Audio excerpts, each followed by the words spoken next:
Thank you, Madam Chair, and good morning. And I appreciate Ranking Member Ledger Fernandez, appreciate the opportunity to testify today. And first, I want to apologize for the late submission of the testimony, and we will do better going forward. So thank you. We have 5 bills to address today, so I will stay within the confines of the time that we have. The first piece of legislation is H.R. 1240, the Winnebago Land Transfer Act. The Winnebago Reservation was established by the Treaty of March 8, 1865. And in the 1970s, the tracts identified in the legislation were acquired by the U.S. Army Corps of Engineers through an erroneous condemnation action in eminent domain. This bill would transfer the identified lands from the Army Corps to the Bureau of Indian Affairs and take them into trust status for the Winnebago Tribe of Nebraska, and the Department of the Interior supports this bill. H.R. 1722, the Grand Ronde Reservation Act Amendment of 2023, addresses the Thompson Strip, and the Bureau of Land Management and the Confederated Tribes of the Grand Ronde community entered into a land claim settlement to resolve an 1871 survey error in which the 84-acre Thompson Strip was excluded from the tribe's reservation. The tribe received a 240-acre parcel from BLM in exchange for the Thompson Strip, and a 1994 act of Congress made the parcel a part of the tribe's reservation and extinguished all of the tribe's land claims in the state of Oregon. H.R. 1722 redefines the claims extinguished in that act into a limited land claim extinguishment for the Thompson Strip. The filing of land claims is not the typical way to correct possible survey errors, and without compelling justification, the department is generally not supportive of reviving previously extinguished land claims. H.R. 2461, the San Juan Southern Paiute Tribal Homelands Act, pertains to lands within an area added to the Navajo Indian Reservation by a 1934 Act of Congress.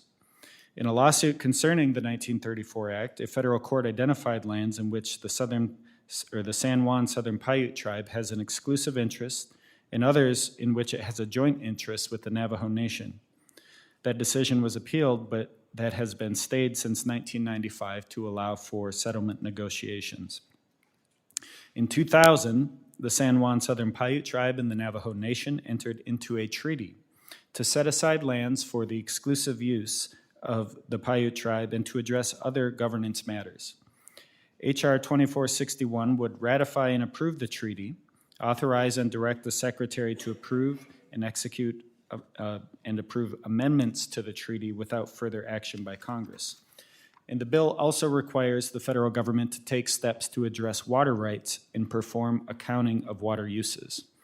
The department and I want to commend the tribes for coming together to negotiate and approve a treaty as sovereign nations.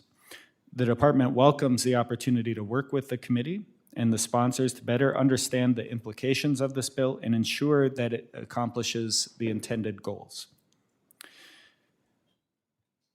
The Siletz Reservation Act requires that a May 2nd, 1980 consent decree entered into between the state of Oregon and the tribe serves as the exclusive and final determination of the tribes and its members' hunting, fishing, and trapping rights.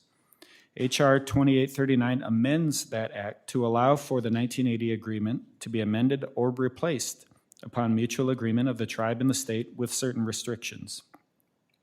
Modification or amendment would be requested by the tribe or the state at the Oregon Federal District Court. This bill provides a vital step forward to allow the tribe to come to a new agreement with the state that may permit the tribe to exercise their traditional rights, and the department supports this legislation. And lastly, but certainly not least, I'm here to present the department's views on H.R. 3371, the Wounded Knee Massacre Memorial and Sacred Site Act. In October of 2022, the Oglala Sioux Tribe and the Cheyenne River Sioux Tribe acquired approximately 40 acres of land in Wounded Knee, South Dakota. This legislation directs the Secretary of the Interior to complete any necessary actions for the land to be held by the tribes in restricted fee status. The use of the lands is limited by H.R. 3371 to those outlined in the October 2022 covenant between the tribes. The department supports this legislation as it aligns with the administration's commitment to restore tribal homelands and appreciates the chance to speak further and answer any questions on this bill. So, Madam Chair, I appreciate the opportunity to testify and your patience, and I look forward to answering any questions you may have. Thank you so much. We're going to briefly interrupt the witness statements, and I am going to recognize Mr. Crane for 5 minutes for his statement.